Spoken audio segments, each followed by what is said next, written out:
Hello everyone, welcome back to the channel. I hope you guys are doing extremely fine. तो आज हम second algorithm करने वाले हैं, shortest job first algorithm. Last lecture में हमने किया था FCFS, first come first serve algorithm. तो ये सेकंड हमारे पास एल्गोरिदम है, सेकंड शेड्यूलिंग एल्गोरिदम है, CPU शेड्यूलिंग का शॉर्टेस्ट जॉब फर्स्ट एल्गोरिदम। तो चलिए स्टार्ट करते हैं। SJF algorithm. Out of all available process, CPU is assigned to the process having smallest burst time. हमारे पास जितने भी अवेलेबल प्रोसेस होंगे, CPU उस प्रोसेस को असाइन होगा जिसका बर्स्ट टाइम सबसे कम है। और ऐसा करने से कन्वॉय इफेक्ट का डिसएडवांटेज खत्म हो जाएगा। आगे चलते हैं। FCFS is used to break tie. अगर किसी दो प्रोसेस का बर्स्ट टाइम सेम हो जाएगा तो वो उनके बीच में टाई हो जाएगा, और टाई ब्रेक करने के लिए हम FCFS यूज करेंगे। It can be used with non preemptive and preemptive approach. ये इंपॉर्टेंट है कि हम इसको नॉन प्रिएम्प्टिवली भी यूज कर सकते हैं, इसको प्रिएम्प्टिव वे से भी इसको यूज कर सकते हैं। प्रिएम्प्टिव SJF, जो प्रिएम्प्टिव शॉर्टेस्ट जॉब फर्स्ट को हम क्या कह सकते हैं? Shortest remaining time first, SRTF। जब हम प्रिएम्प्टिव अप्रोच से किसी SJF एल्गोरिदम को सॉल्व करेंगे तो उसको हम shortest remaining time first algorithm भी कह सकते हैं। तो चलिए हम इसके एग्जांपल देख लेते हैं। Calculate waiting time, average waiting time. हमको एवरेज वेटिंग टाइम इसका कैलकुलेट करना है। प्रोसेस दिया गया हमको, process P1 P2 P3 P4, arrival time 0 1 2 3, burst time 8 4 9 5। ये हमको सारा दिया गया। तो चलिए स्टार्ट करते हैं। तो स्टार्टिंग इसकी कैसी होगी? गैंट चार्ट से। हम इसको गैंट चार्ट बनाएंगे सबसे पहले।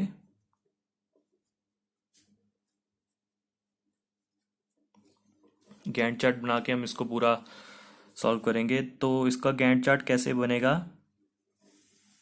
हम पहले इसको प्रिएम्प्टिव वे से इसको सॉल्व करने की कोशिश कर रहे हैं। प्रिएम्प्टिव वे होगा हमारा, क्योंकि नॉन प्रिएम्प्टिव तो बहुत इजी है। हम इसको पहले प्रिएम्प्टिव वे से इसको सॉल्व करेंगे। तो सबसे पहले क्या आएगा? P1, क्योंकि अराइवल टाइम 0 है P1 का। तो P1 कितना चलेगा? एक यूनिट। P1 एक यूनिट चलेगा 1 तक। अब 1 पे हमारे पास दूसरा प्रोसेस आ गया P2। अब हम देखेंगे कि जो P2 हमारे पास नया अराइवल टाइम पे 1 टाइम पे P2 आया है, उसका बर्स्ट टाइम P1 से छोटा है। उसका बर्स्ट टाइम कितना है? 4। जी हाँ, उसका बर्स्ट टाइम P1 से छोटा है। तो शॉर्टेस्ट जॉब फर्स्ट एल्गोरिदम ने क्या कहा है कि उसको प्रोसेस दो, उसको CPU दो जिसका बर्स्ट टाइम सबसे कम है। तो हम उस P1 से छीन के CPU किसको दे देंगे? P2 को। तो P2 का बर्स्ट टाइम कितना है? 4। तो अब ये चलेगा 2 तक। 2 पे हम देखेंगे कौन आ गया? P3। लेकिन जो P3 है उसका बर्स्ट टाइम 9 है, जो कि 4 से ज़्यादा है। तो अभी के लिए फ़िलहाल 2 पे भी P2 ही चलेगा। और 3 देख लेते हैं। 3 पे जब ये अराइवल टाइम 3 होगा तो P4 आ जाएगा। P4 का बर्स्ट टाइम कितना? 5। वो भी ज़्यादा है P2 से। तो अब P2 पूरा कंप्लीट कर लेगा, क्योंकि सबसे छोटा बर्स्ट टाइम किसका है? P2 का। तो P2 चलेगा 1 + 4 5 तक। 5 तक यही चलेगा। अब सबसे छोटा प्रोसेस कौन सा है? अब देखिए P1 एक चल चुका था, तो ये 8 से किसका हो जाएगा? इसका 7 हो जाएगा, क्योंकि यहाँ पर 0 से 1 प्रोसेस P1 एक यूनिट चल चुका है। तो इसका बर्स्ट टाइम कितना रह जाएगा? 7। तो अब आगे देखते हैं। P2 हमारा कंप्लीट हो चुका है। अब सबसे छोटा कौन सा है? हमारे पास P4। तो हमारे पास चलेगा P4। 5 + 5 कितना होगा? 10। क्योंकि सबसे छोटा यही है, हमको इसको ही चलाना होगा। तो अब ये चल जाएगा P4 पूरा 10 तक। अब सबसे छोटा कौन सा? P4 भी कंप्लीट हो गया। अब सबसे छोटा बचा हमारे पास P1।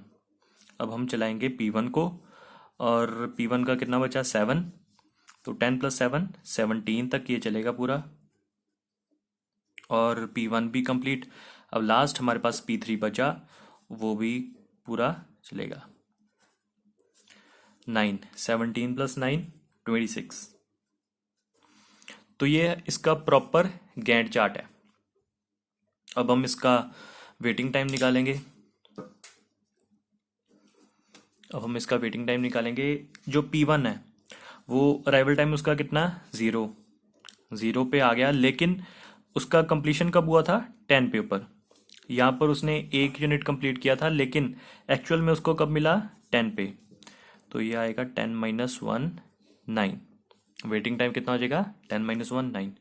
P2 का, P2 1 पे आया और इसको 1 पे मिल गया, तो इसका वेटिंग टाइम 0।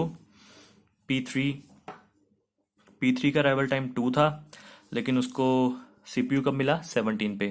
तो क्या बन जाएगा, 17 - 2 15। उसका वेटिंग टाइम कितना आ जाएगा, 15। और अब कौन सा बचा, P4। तो P4 का को कब मिला, CPU 5 पे, और इसका अराइवल टाइम कितना है, 3। 5 - 3 = 2। तो ये रहे इनके एवरेज वेटिंग टाइम। ये इनका वेटिंग टाइम आ गया। अब हमको एवरेज वेटिंग टाइम निकाल लेना है। Average waiting time = average waiting time किसके इक्वल आ जाएगा, 9 + 0 + 15 + 2 डिवाइडेड बाय 1 2 3 4। तो ये आ जाएगा 9 + 15 + 2 26 divided by 4। Yes, 15 16 17 17 + 9 26 divided by 4। तो ये आ जाएगा हमारे पास एवरेज वेटिंग टाइम। तो ये एग्जाम्पल भी हमारा पूरा सॉल्व हो चुका है। तो बस इस वीडियो में हम इतने रखते हैं।